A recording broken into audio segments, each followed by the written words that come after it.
Bem-vindo ao Mente Empreendedora, com William Câmara e Gustavo Oliveira. Seja bem-vindo a mais um episódio da Mente Empreendedora, Mente do Líder Futuro. Eu sou o William Câmara e hoje eu estou aqui com o Lucas André, do Grupo Fest. Acabou de ganhar um prêmio como a melhor empresa brasileira do ano de 2025. Está no anuário das 100 melhores franquias do Brasil, de pequenas empresas e grandes negócios. Tudo bem com você, Lucas? William, tudo bem? Boa noite, como é que você está? Obrigado pelo convite, prazer estar aqui falando com vocês, tá? Prazer nosso bater um papo contigo, entender um pouquinho da sua trajetória e aprender um pouquinho sobre empreendedorismo com você. Lucas, queria que você fizesse uma breve apresentação para quem está ouvindo a gente possa conhecer um pouquinho de quem é o Lucas. Bem, o Lucas tem 41 anos, empreendedor, ex-executivo, da parte acadêmica, sou formado em administração, MBA em gestão de negócios, mestrado em administração com foco em empreendedorismo e estou fazendo um doutorado em administração também da Fundação Dom Cabral com foco em estudo de empreendedorismo. Do ponto de vista, digamos assim, empreendedor, hoje eu sou fundador e lidero o Grupo Fest, que é composto pela Fest Tênis, que estamos rumo a ser a maior rede de academia de tênis do mundo. A gente já tem mais de 70 unidades no Brasil, vamos fechar o ano com quase 200. De acordo com nossos planos, em 2026 a gente vai levantar a bandeira de maior rede de academia de tênis do mundo brasileira. É composto pela Fest... Obrigado. Não, estamos acelerados aí e tenho certeza que o Brasil, a gente tem muito orgulho. Tem muita gente que nos dá orgulho fora do Brasil, muitos atletas, escritores, e não tem muitos empreendedores mas em muitas empresas, mas tem algumas. A Fest Tênis, ela vai nos dar orgulho que quando você estiver passeando em Portugal, estiver passeando em Miami, estiver passeando sei lá, na Espanha, em Madrid, você vai bater o olho e falar assim, olha uma Fest Tênis, empresa brasileira. Vou bater uma bolinha aqui amanhã de manhã, por exemplo. Sabe que eu fico muito orgulhoso quando eu vejo uma multinacional brasileira, né? Eu também adoro. Porque a gente exporta cultura, know-how, é muito legal isso. Não é uma questão de vaidade, não. É um orgulho de ser brasileiro, sabe? De que tem muita gente boa, fazendo coisas boas aqui. É que às vezes a concorrência no mundo é grande, né? Mas se a gente conseguir vencer essa barreira, a gente tá feito aí. Eu recentemente estive em Portugal fazendo um curso na Universidade Nova em Lisboa. E eu passei naquela ruazinha no centro de uma loja da Havaianas, eu senti assim, exatamente isso que você falou. Eu falei, poxa, que legal, alguém que a gente vê uma identificação com a marca, ainda mais são um produto tão tropical, né?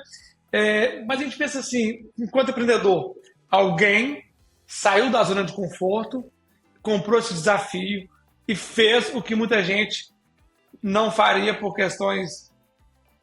várias questões, ou medo, enfim, alguém falar e fez. Está aqui a loja vendendo, e tomara que tenha muito mais lojas como essa, né? Isso é muito legal. Que legal. Lucas, você contou um pouquinho da tua história e eu vi que você gosta de estudar. Já fez mestrado, tá aí loucamente estudando bastante. Eu acho que isso é uma vantagem para o empreendedor, estudar bastante, ter muitos títulos. O que você acha? Ô, William, assim, estudar, na verdade não é que eu gosto de estudar, porque eu sou curioso, né? Então quando você vai lendo, você vai descobrindo algumas coisas e eu sou muito pragmático, tudo que eu faço é pensando como que eu vou aplicar. Então a minha tese de mestrado foi totalmente aplicável, a dissertação, a tese de mestrado estou agora na descoberta do assunto que eu vou entrar, também vai ser algo aplicável principalmente ao Grupo Fest. Mas tem um autor francês chamado Pierre Bourdieu, que ele defende que nós temos 3 capitais: capital cultural, capital social e capital financeiro. Capital cultural é isso que a gente aprende, é idioma, é soft skill, é hard skill, é estudar, é ler, aprender, escutar as pessoas. Capital social é estar conectado com as pessoas. Isso que a gente está fazendo agora, a gente está se conhecendo, eu já te conectei no LinkedIn, provavelmente a gente vai fazer vamos jogar tênis algum dia junto, a gente vai se falar e super legal. E capital econômico, que é retorno financeiro. Qual que é a teoria de Pierre Bourdieu? Que ele fala que quando você potencializa um dos capitais, os outros crescem também. Então, se eu me lembro quando eu formei o segundo grau, fui fazer cursinho, eu arrumei um emprego com o dinheiro do meu emprego, eu tinha várias coisas para fazer com ele. Várias não, tinha que escolher uma, porque eu trabalhava no telemarketing, então, com aquele salário, eu tinha que escolher alguma coisa para fazer com ele, que era nem o salário mínimo inteiro, era bem salário mínimo que eu trabalho o tempo todo. Eu escolhi pagar minha faculdade. Então, eu ia de ônibus para a faculdade, comia, levava lanche e tal, tinha um mínimo, mas aqui, algumas pessoas escolheram comprar um carro. E tá tudo certo, eu não estou julgando. Quando eu formei, eu falei, opa, beleza, estava ganhando mais na empresa que eu trabalhava e sobrava mais dinheiro.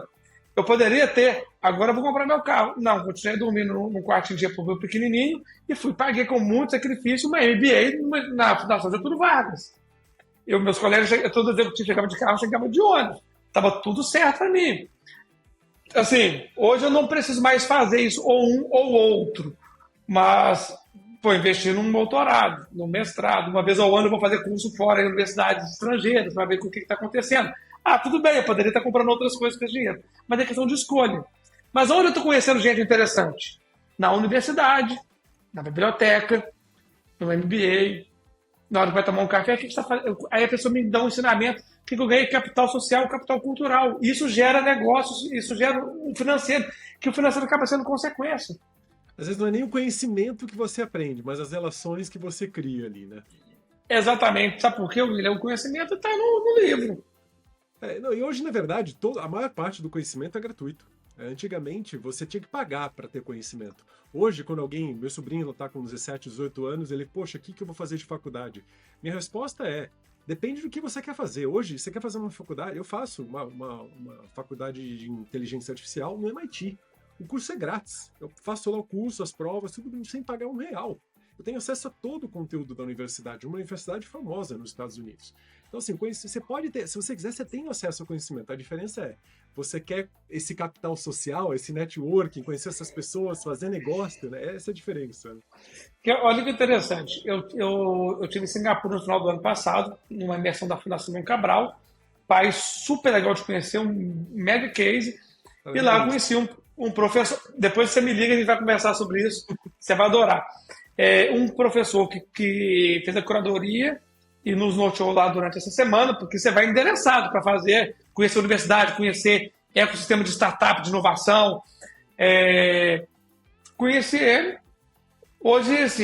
Agora de entrar aqui, eu estava numa ligação com ele me dando sugestões do que vem pela frente nos próximos anos na visão dele. Ele está no aeroporto e me ligou, conversando 20 minutos aqui.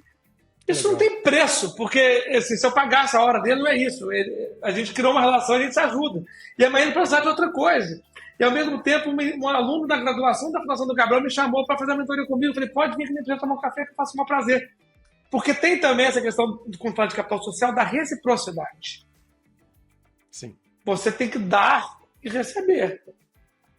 E tem alguns livros, tem algumas teorias que falam que quanto mais você dá, mais você recebe, né? Eu te provoquei. Tem um livro chamado Dar e Receber.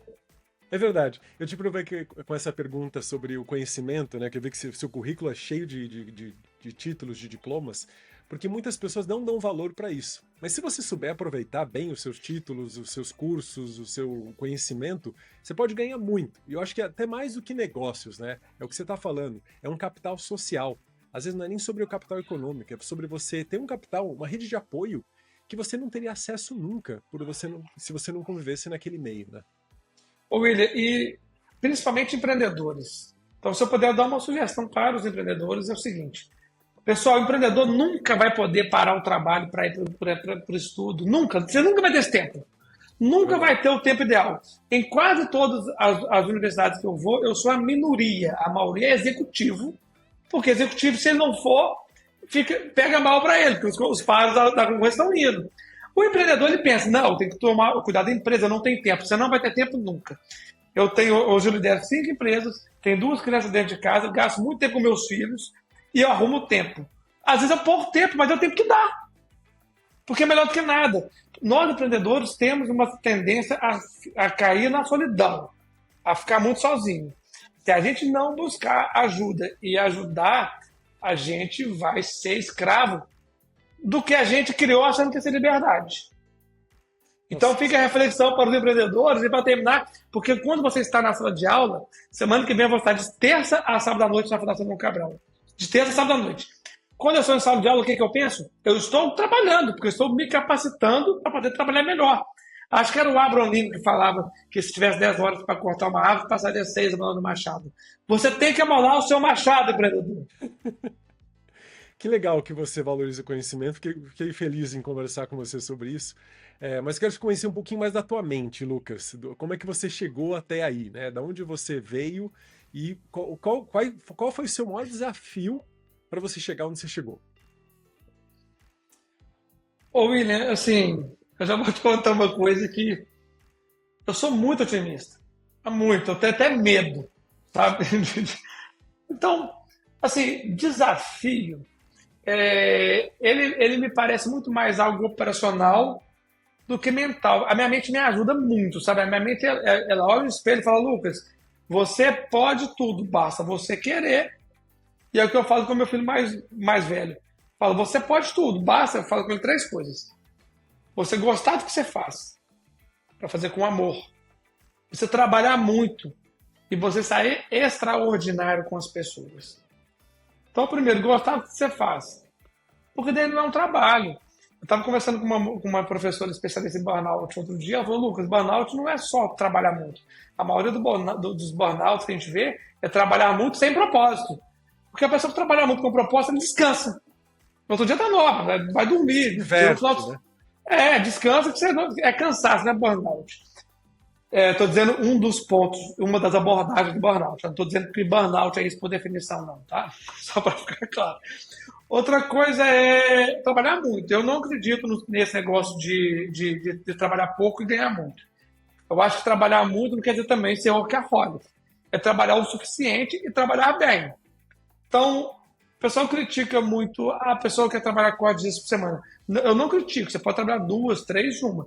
Você só não pode trabalhar uma vez por semana não querer ter resultado que não trabalhou 5. Principalmente no começo de carreira. Agora, as pessoas se programam para quê? Crescer a empresa, criar uma estrutura de média gerência e esse level que vai executar, aí ok, aí sim ela pode não trabalhar menos, é operacionalizar menos. Porque o empreendedor trabalha 24 horas por dia, mas ele não precisa ficar ali 12 horas na empresa mais. Né? Mas isso você conquista. Uhum. Você imagina você chegar no começo de carreira, chegar na empresa, eu quero ser estratégico. Não é, e você vai conquistar isso. Agora, se você quiser também, não precisa também ser leve e tal. Se não quiser, tá tudo bem. Mas se você se propor, tem que trabalhar muito. Então, empreendedor, ele tem que trabalhar muito, principalmente no começo. Depois ele alcança o estado lá que ele é o estratégico e não precisa operar muito. E o terceiro que eu falo, meu menino de 5 anos, você perguntar para ele, ele te responde exatamente a mesma coisa. O terceiro é ser extraordinário com as pessoas. O que é ser extraordinário? Não é ser um gente boa, o pai, não é isso. Você quer uma empresa extraordinária que faz mais que o ordinário. O ordinário é a média que está aí. Você tem que ter profissionais extraordinários. Mas muitas empresas querem ter o extraordinário, mas paga o ordinário. Ou entrega a experiência do funcionário, colaborador, que seja o nome, extraordinária. Aí ele devolve o extraordinário. Aí a pessoa vai lá na parede da empresa e pinta. Trabalha como se fosse dono. Mas eu te trato como um funcionário que nunca vai ser dono. Então a gente tem aqui plano de stock options, as pessoas são reconhecidas como sociedade, as pessoas têm uma autonomia, dependendo do nível hierárquico também, para poder inovar. E trata como dono. Exatamente. Então ela vira dono, não vira papel de parede. Agora, voltando ao seu desafio, porque às vezes você pergunta as coisas, eu vou para outro lado, empolgo. Eu vou te cobrar. Mas um dos maiores desafios foi quando eu saí do interior de Oliveira para mudar para Belo Horizonte com 17 anos. Existia uma crença limitante muito grande de que eu não poderia ser um empresário. Então, quando eu falei que eu ia fazer administração, era motivo de piada.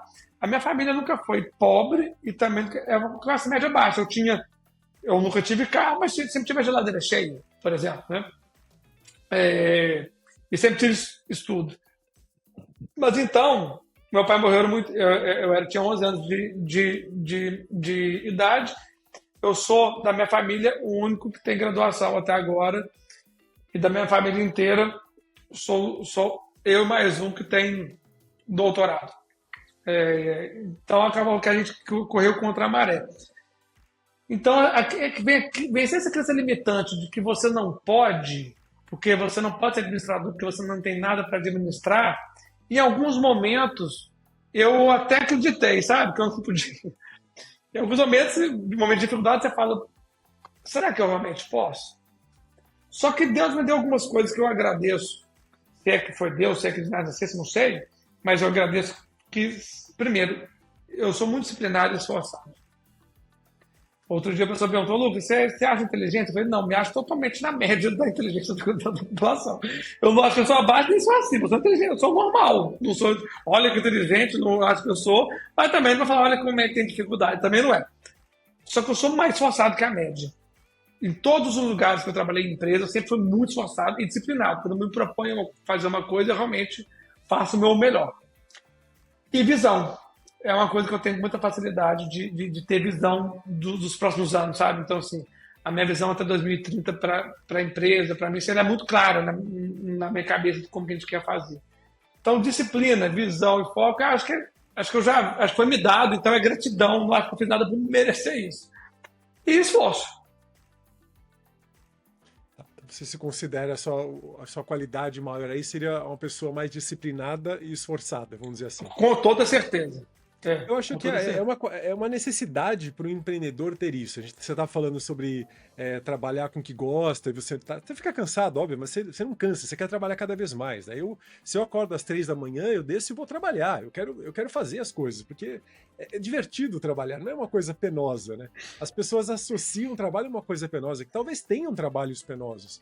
Mas se você não conseguir desenvolver um trabalho que seja muito divertido, prazeroso, que você queira fazer, aí a jornada empreendedora está distante ainda, né?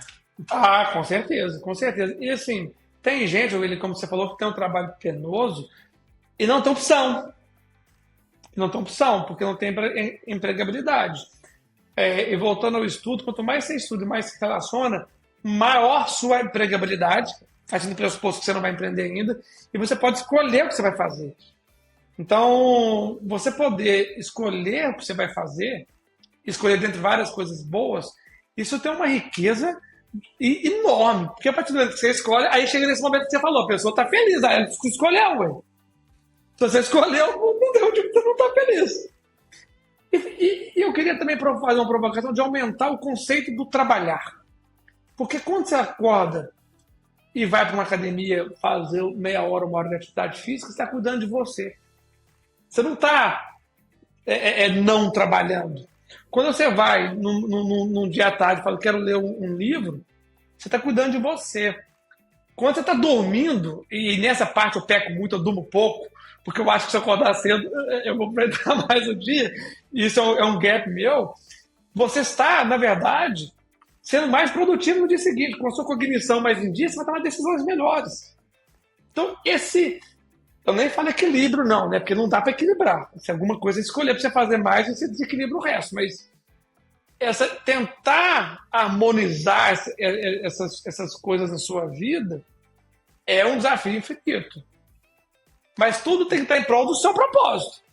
Tem que estar conectado. Tudo vira importante, né? O seu sono é importante, você fazer um esporte é importante, comer bem é importante, fazer uma reunião com a equipe é importante, treinar alguém, mentorar alguém é importante. Tudo tem um nível alto de importância. Você tem que ir girando os pratinhos ali, sem deixar nenhum cair, né? Ô, William, mas é importante ressaltar que esses pratinhos têm que estar todos ligados a um só propósito. Porque daí você vai pegar um canhão, vai reduzir a área e vai aumentar a potência naquele propósito. Você está fazendo coisas importantes com propósitos ou sem propósito, no final das contas não chega em lugar nenhum, né? É muito comum essa perda de foco, né? Eu ia até te perguntar, você hoje tem o Grupo Fast, nós estamos falando de 5 empresas, certo? Todas elas estão conectadas de alguma forma? Todas estão conectadas, estão retroalimentando o mesmo ecossistema. Todas elas, não tem nenhuma. Por exemplo, vira e mexe, eu sou chamado para poder avaliar investimento, participação societária em alguma empresa. Se ela não tem nada a ver com o que a gente faz, eu não entro. A não ser que investimento anjo, que eu faço pela Fundação Dom Cabral, a gente é um grupo FDC Angels, mas aí eu ponho lá o investimento e não participo da governança de nada. É só uma coisa que eu acredito, que são investimentos de empresas com propósito, mas Eu não entro em nada com o meu tempo que não tem a ver com o grupo. Nada. Isso é foco, né? Acho que isso É. ajuda a gente a focar naquilo que é importante, né? Lucas, entendendo um pouquinho da sua qualidade, eu queria saber o que significa sucesso para você hoje? Você é um cara de sucesso, É, você é um empreendedor de sucesso. Dá para ver pelos prêmios que você tem ganho, pela sua trajetória de estudos, de empresas. O que significa isso, sucesso para você? tá, mas então é porque assim, perguntar assim, o Lucas é uma pessoa de sucesso, sim, e não só, e não é pelo empreendedorismo. É, eu me propus a ter algumas conquistas pessoais que eu obtive, então eu já cheguei no meu sucesso pessoal, que para mim é maior do que o profissional. Então, daqui para frente é só alegria. Então, eu falo com a minha família, a gente não precisa de mais nada. Você quer ter mais alguma coisa? Quer, mas precisa não. Então, eu vivo Preciso.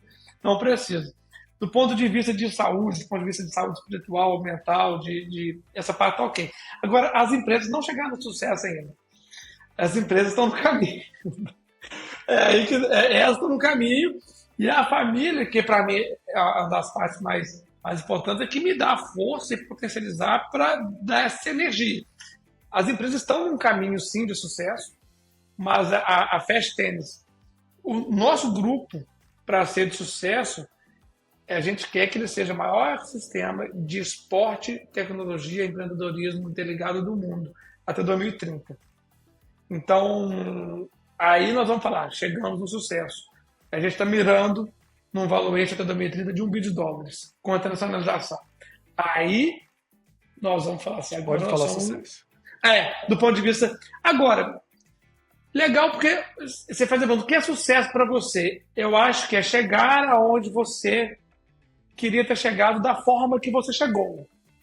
Exato. Seria a frase, tá? Para muitas pessoas, você hoje, com um grupo com 5 empresas, 74 franquias, faturando, você já tem sucesso. Mas, Sim. na tua visão de sucesso, é chegar a 25 milhões de faturamento anual, 1 bi de valuation, né? Mas agora você fala assim, se tirar uma foto do dia hoje, partindo do pressuposto e conceito é chegar onde você quer chegar, da forma que você quer chegar, você fala assim, hoje, retrato hoje. Hoje o nosso plano não era estar do tamanho que a gente está. Nosso plano era estar menor, quando a gente fez o planejamento ano passado. Então, hoje, a gente está cumprindo a jornada com sucesso, porque ela está acima.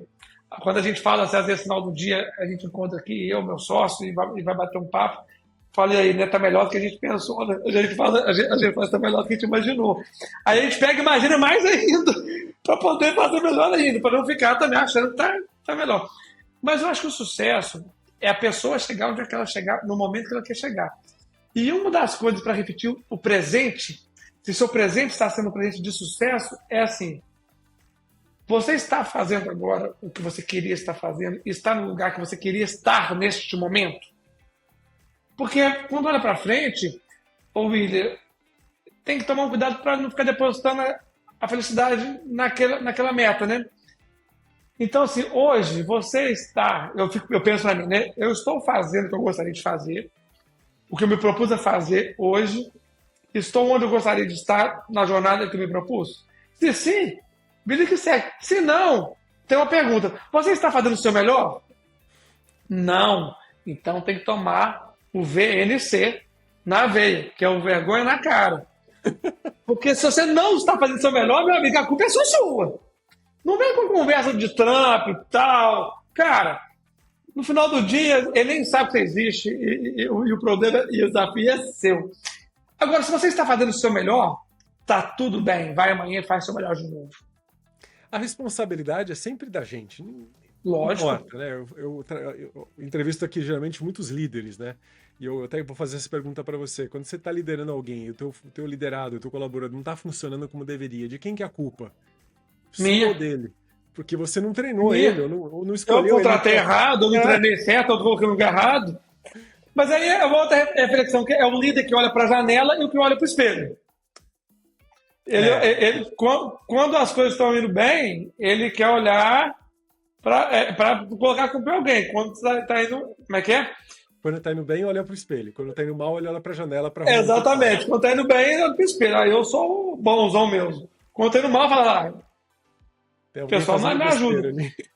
A responsabilidade é toda nossa. Por exemplo, eu me culpo muito, às vezes, com alguns erros que a empresa acontece, e principalmente quando, por exemplo, quando eu preciso desligar alguém, eu sempre penso, Porque eu contratei, por né? que que eu errei na contratação? Por que que eu teria que ter feito melhor quando eu contratei, explorado mais as competências, deixado mais claro os desafios e deixado mais claro a expectativa?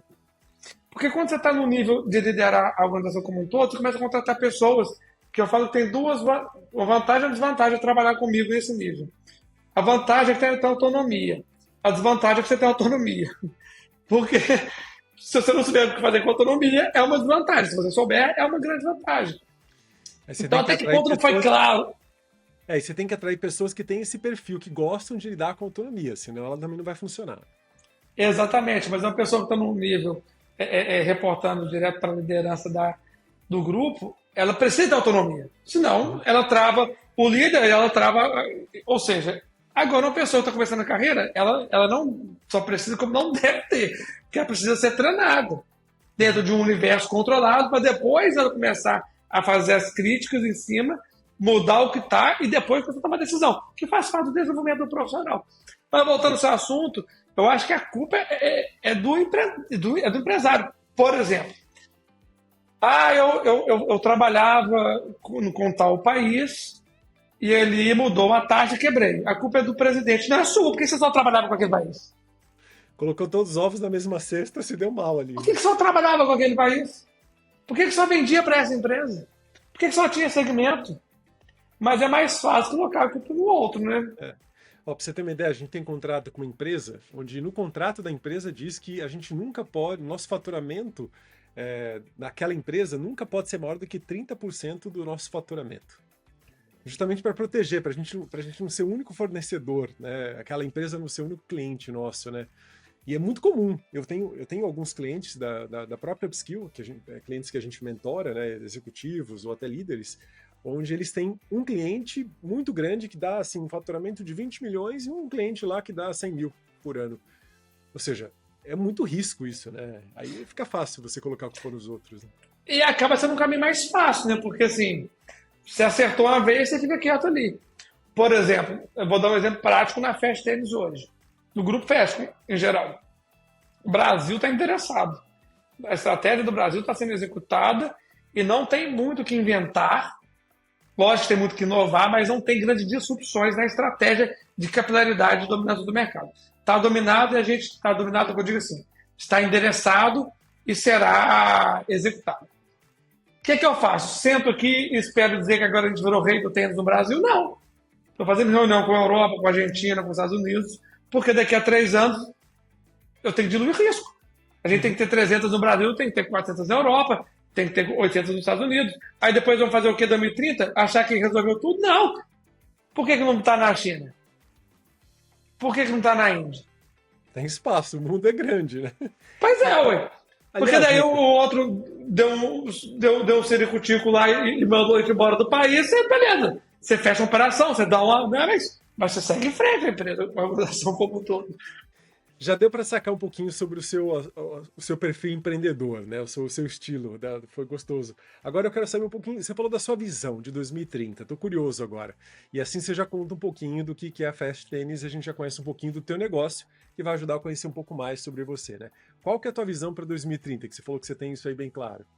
Para 2030, a Fast Tennis ela vai ser o maior grupo que integra esporte, que é o tênis, no nosso caso, tecnologia, saúde e bem-estar. Como que a gente vai fazer isso? Nós, em 2030, a liderança nossa no Brasil vai ser incontestável. Da mesma forma que você vê vários mercados aí na sociedade de São Paulo, você vai ver várias Fast Tennis e vai virar para você normal ter várias Fast Tennis. Junto com isso, nós vamos ser melhor, nós vamos ter a PlayFast, que é a empresa do grupo, a melhor plataforma de gestão de quadra esportiva do mundo. Essa é uma startup do grupo que faz gestão de quadra esportiva que não só da Fast Tennis. Tem muita empresa de paddle, de beach tênis, de futebol usando. Para o esporte tênis ela é exclusiva. Em 2030 a gente vai estar com o Brasil dominado, com a Europa já em alta escala e nos Estados Unidos. e a América Latina. Nesse momento, a gente quer ter mais 100 mil pessoas jogando tênis, mais 100 mil pessoas jogando tênis, mais de 1.000 quadras e unidades espalhadas pelo mundo e gerar mais de 20 mil empregos, diretos e indiretos. Esse é o nosso mínimo. Tem gente que eu falo, nossa, que é audacioso. Tem gente que fala, outro dia eu estava conversando com uma pessoa, ela falou assim, de pé no chão para pessimista. Eu falei, não, mas para não ficar mal para mim, eu falei, não, mas estou dizendo que é disso para cima. Você vê o mindset das pessoas, né? Onde um certo. Eu acho super legal. A primeira pessoa que falou comigo que esse plano estava de pé no chão para pessimista, eu achei, poxa, a reunião que eu estava em São Paulo com ela, eu falei, valeu minha viagem para São Paulo. Porque você já me incomodou. Muitas vezes, alguém que não está no nosso negócio, no dia a dia, não sabe do quanto isso é viável para o empreendedor. E eu acho que uma das maiores habilidades que o empreendedor tem que ter é sonhar grande. Porque você não pode tomar decisão baseada apenas no mercado, baseada apenas na informação que ele consegue. O empreendedor é que ele consegue se adaptar rápido para pivotar o negócio dele da forma que precisar para chegar onde ele quer. E muitas vezes, eu lembro, eu fiz um MBA também de gestão empresarial e eu tinha que fazer um business plan do meu negócio. Eu nunca cumpri aquele business plan. Eu fiz 10 vezes aquele business plan em 5 anos.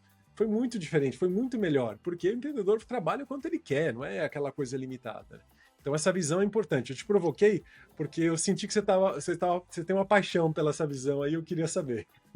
Eu vou te contar, até que uma vez eu contratei uma empresa de consultoria para fazer um plano de expansão de franquia para a gente. Não é a empresa que é a nossa sócia hoje, a gente é sócia da 300 Franchise, que é a nossa aceleradora de franquias do Brasil.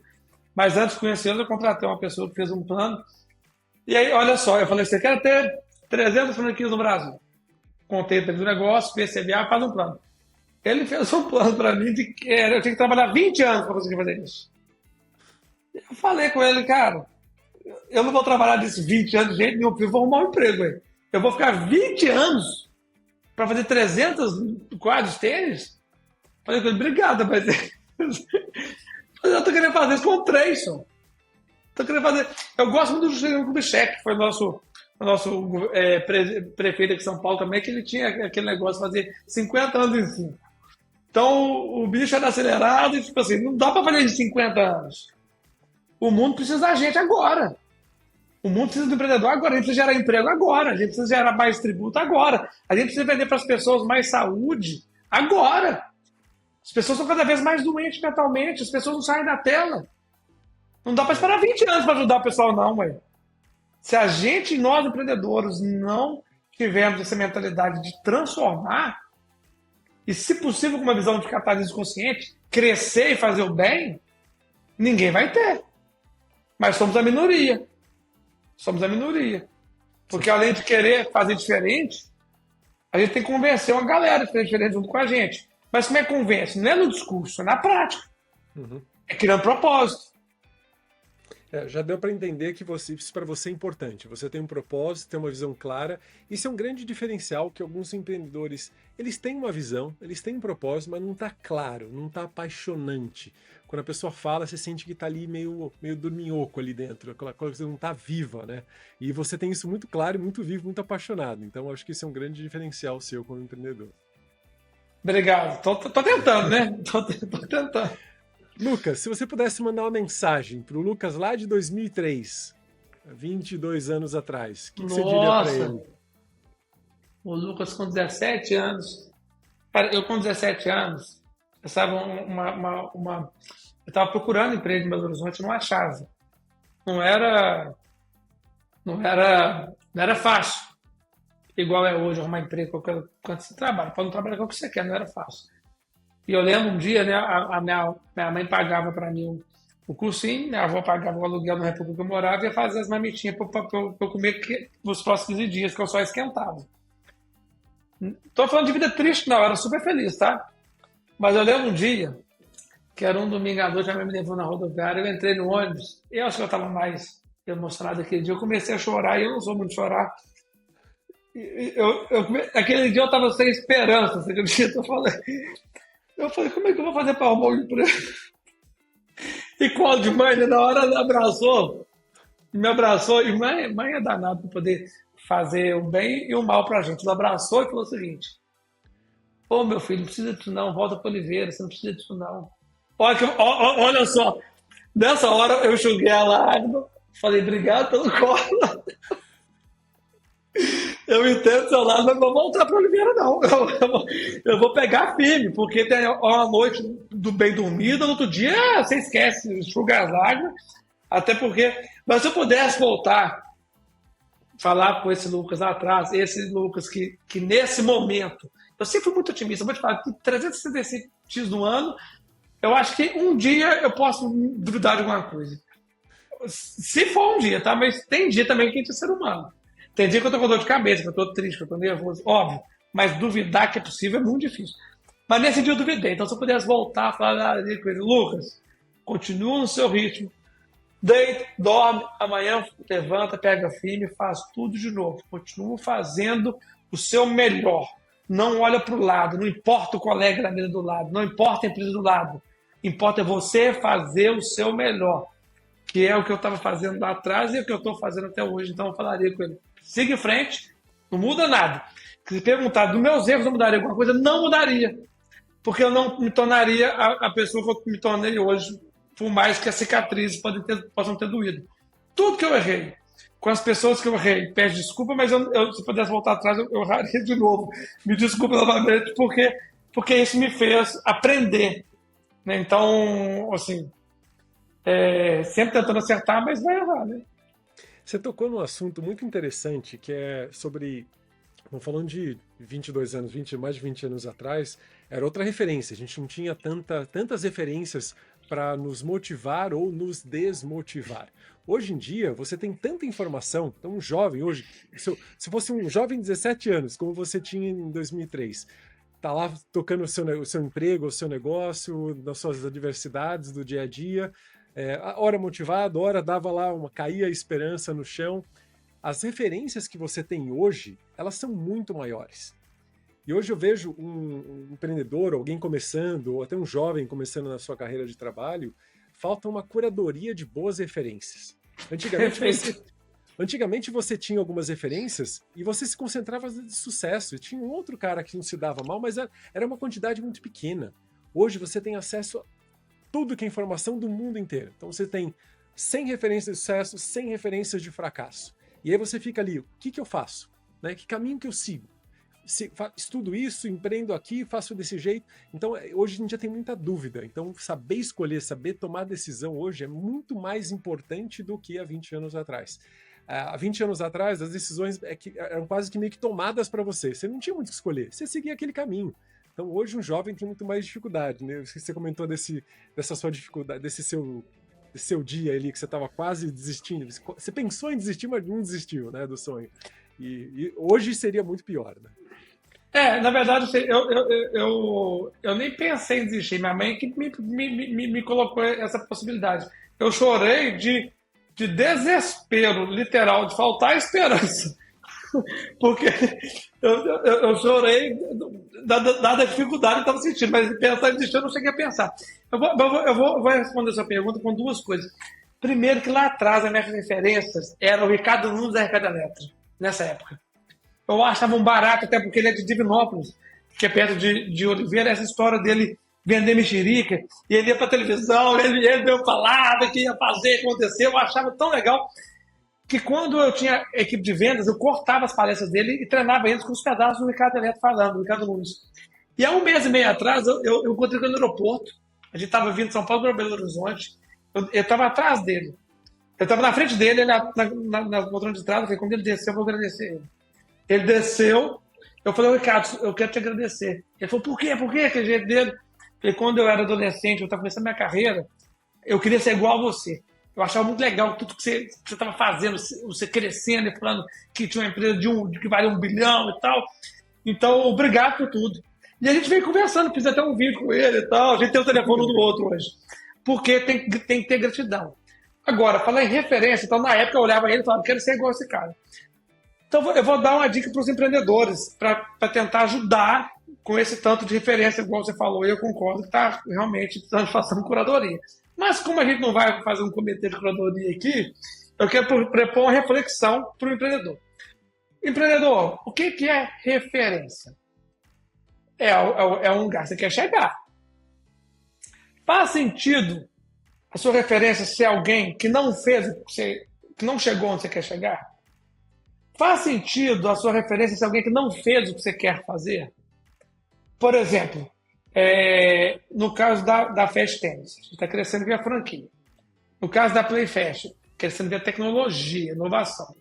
Faz sentido eu ter alguém, eu conversar com alguém de tecnologia e inovação que nunca de fato inovou nada? Que nunca de fato entregou nada? Que nunca de fato pegou uma plataforma do zero, escalou e explodiu? Quem que a gente está fazendo mentoria com a gente na PlayFest? O SMO do Herdey Station. Porque o cara arrancou a empresa do chão e fez uma empresa de 2 bi, junto com outro sócio, ele é um confaldo. Quem que é a nossa referência no franchise? A 300 franchises. Os caras têm mais de 10 mil franquias vendidas no Brasil. Começou com 0. O Leandro e o Leonardo, que são os presidentes fundadores da Ecoville, dormiam no chão do depósito. Aí é referência. Agora, quiser escutar vídeo de quem nunca fez nada e tal, se te ajuda, tudo bem, importa que te ajude. Mas pensa o seguinte, eu acho que referência é alguém que fez algo que você quer fazer. Então, a minha mãe, quando ela falou comigo, a minha mãe é minha referência para outras coisas, mas não para empreendedorismo. Mas quando ela falou comigo, meu filho, fica aqui que você não precisa disso. Qual que era? Ela que me proteger. Só que a proteção é diferente de preparação. Eu entendi. Hoje eu faço a mesma coisa com meu filho. Vem cá, foi pro colo do papai. Agora no mundo lá não tem colo. Então, naquele momento, ela foi uma referência de afeto. Que no dia eu precisei de um abraço e um beijo mesmo. Foi necessário. Eu esqueci de eu disse até hoje. Ela me deu um abraço, meu filho. Sua casa está aqui. Você pode ir para quando você quiser. Eu entrei no ônibus dando tchau, chorando. Ela falou assim, a casa está aqui. O que ela me deu? Segurança. Porque eu sabia, eu posso ir. Eu tenho para onde voltar. Então a referência de fraternidade, de maternidade, de afeto foi ela. Lá atrás, de venda, escala, foi o Ricardo. Hoje, para escalar no franchise, é a 300 franchise. De pai de família, foi meu pai. Então, assim... De academia de tênis, é você mesmo. Não existe, porque é isso que nós estamos fazendo em campeões do mundo. Então, a referência em primeira mão, vocês estão conversando com estou aqui representando a empresa, tá? Eu não estou fazendo nada. Estou liderando um grupo de empresas que estão fazendo.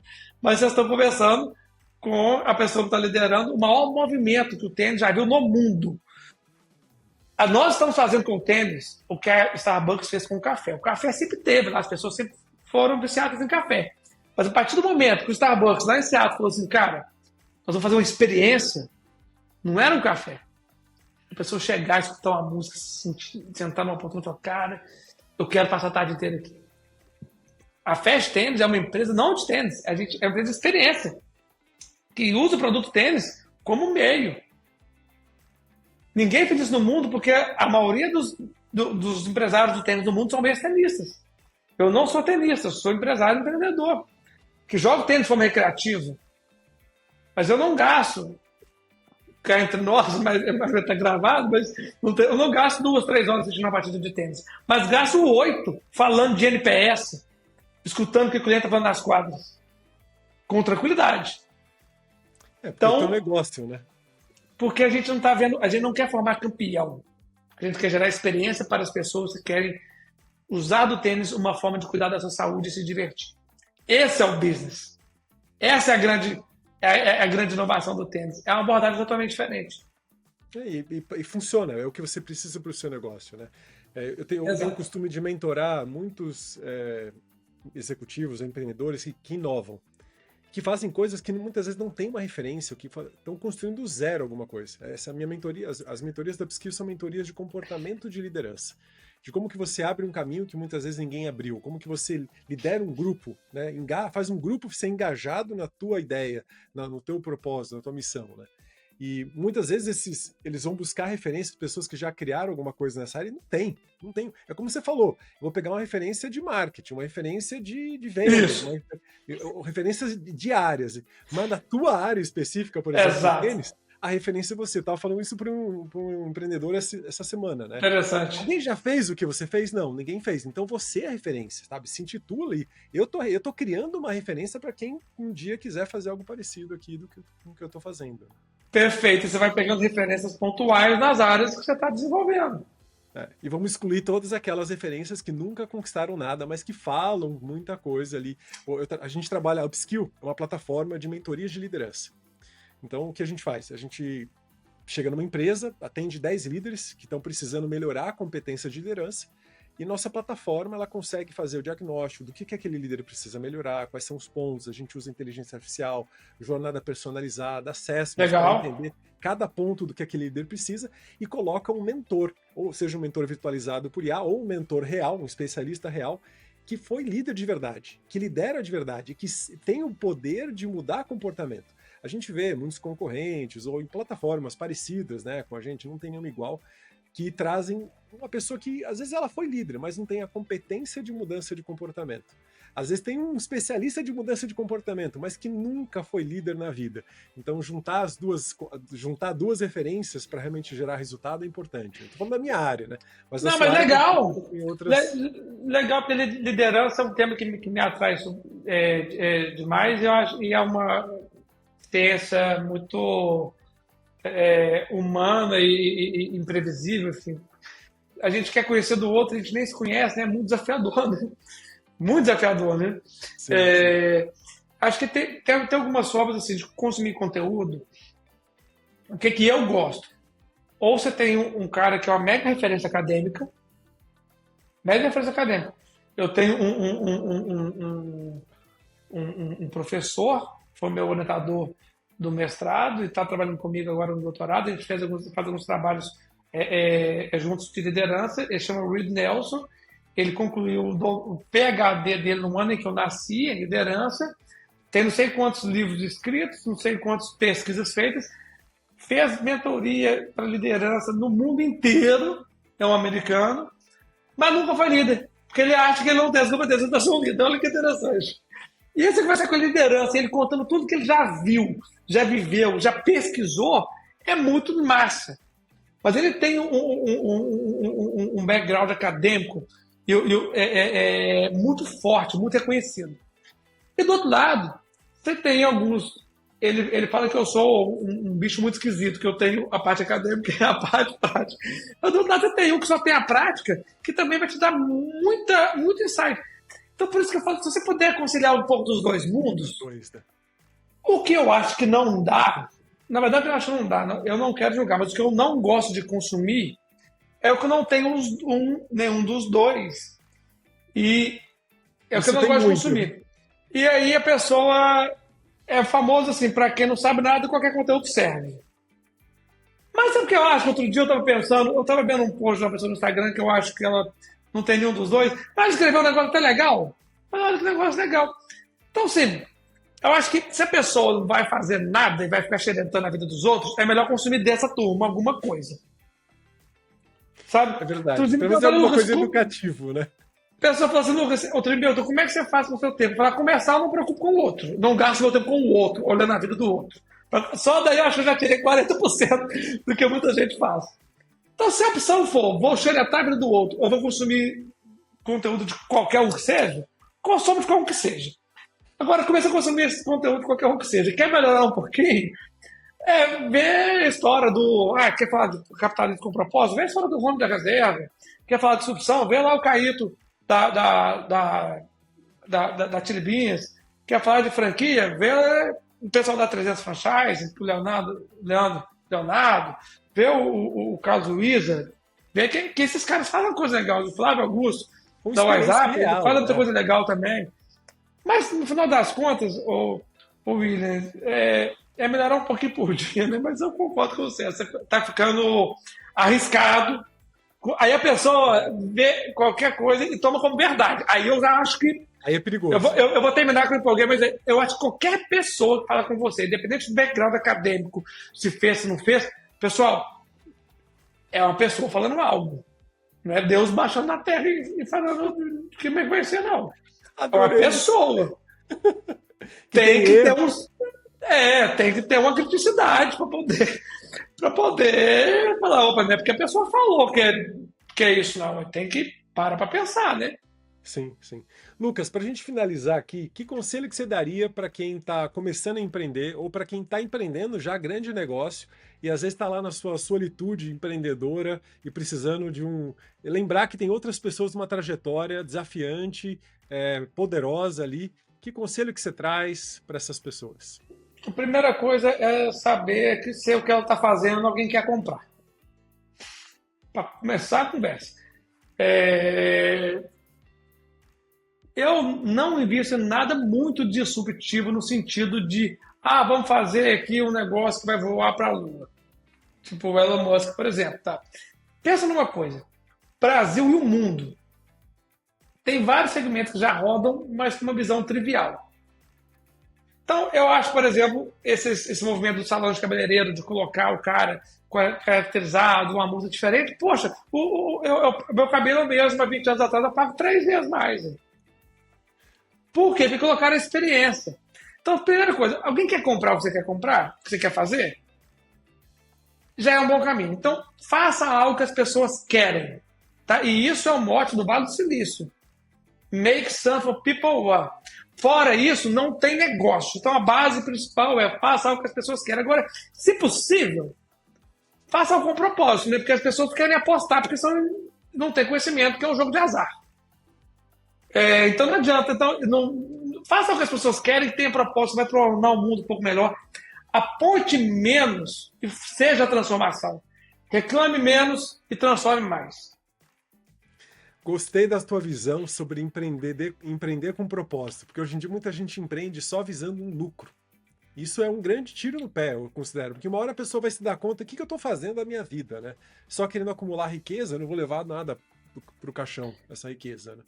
E tem, assim, quando as pessoas o pessoal fala, por exemplo, que a nova geração é muito isso, muito aquilo.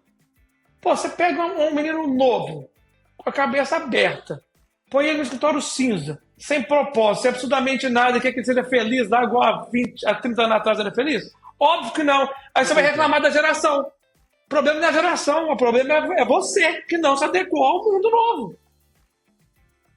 Então pega essa moçada, igual tem gente de 18 anos, tem gente de 60 anos aqui na empresa. Pega essa moçada, entende que você não é dono do mundo, que você tem que tratar a organização a ela e ao propósito. Vê se não vai dar certo. Vê se o menino vai ficar chorando aqui porque alguém bateu a porta do banheiro mais alto. Não tem isso.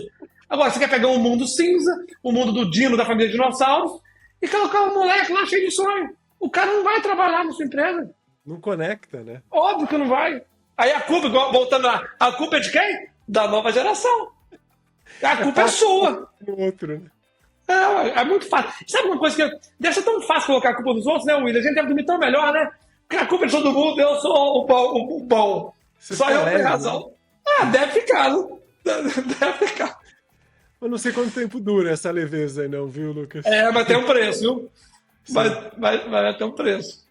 Lucas, foi muito bom conversar com você. Quem tá ouvindo a gente, se tiver alguma pergunta, tanto para mim quanto pro Lucas, deixa aqui nos comentários, a gente vai ter o maior prazer em responder. Foi, sim, não viu o tempo passar mesmo, foi super divertido. Quero conversar mais com você alguma oportunidade quando vier pra Tamo junto, já te conectei lá no LinkedIn também, vamos marcar de novo. A gente toma um café. Lucas, obrigado pela participação e até a próxima. William, obrigado pela oportunidade, prazer contribuir. Até a próxima. Valeu, boa noite. Se você gostou do que falamos nesse episódio e quer ficar por dentro de mais conteúdo e atualizações, ou ainda mandar sugestões de temas do que você quer ouvir por aqui, siga o Instagram, @A Mente do Líder Futuro. Até o próximo episódio.